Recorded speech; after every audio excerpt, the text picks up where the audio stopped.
pulling up to meet the driving force behind Europe's hardline position on Brexit. Boris Johnson entered the Elysee Palace to come face-to-face with another charismatic, strong-willed, image-conscious leader who prides himself on standing tough, Emmanuel Macron. An immediate spark was evident. In the unstinting Parisian sunshine, Boris Johnson and President Macron were as effusive about the Anglo-French relationship as they were critical of each other's positions on Brexit. Comme le backstop irlandais. The key elements of this agreement, including the Irish backstop, are not just technical constraints or legal quibbling, but indeed they are genuine indispensable guarantees to preserve the stability in Ireland.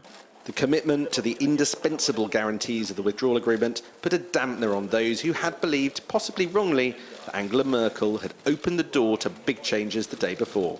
But Boris Johnson showed no inclination of paying attention to this pessimism. I think we can get a deal, and a good deal. I was powerfully encouraged by our conversations last night in Berlin with our mutual friends. A wry smile from the French president, who had appeared to suggest that there was a chance after all that the withdrawal agreement might change, so long as it didn't change very much. I can be very clear, we will not find a new withdrawal agreement within 30 days, which will be very different from the existing one. It is just that what Michel Barnier has negotiated can be amended while complying with the integrity of the single markets. But Boris Johnson had his own trick up his sleeve. Twice he confronted his French counterpart over putting up infrastructure on the Irish border in a deliberate act of goading. Under no circumstances will the UK be putting checks at the frontier, and we don't think it's necessary from the point of view of the EU to do that to protect the integrity of the single market. Both men seem to be enjoying the confrontation. Let's work.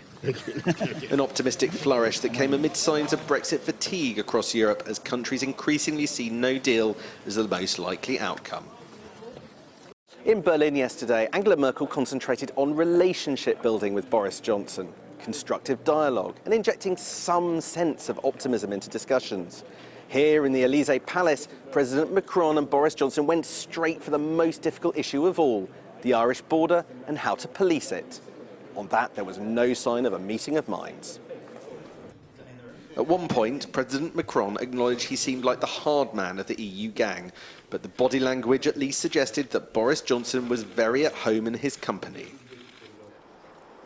After all, tit-for-tat point scoring between British and French politicians in public has been going on for hundreds of years. Punch and Judy side is there. There's always been this sort of tradition of sniping now and then. The consequences of no deal would go beyond what I would call the sort of background banter. It took 30 days for Boris Johnson to meet his French counterpart.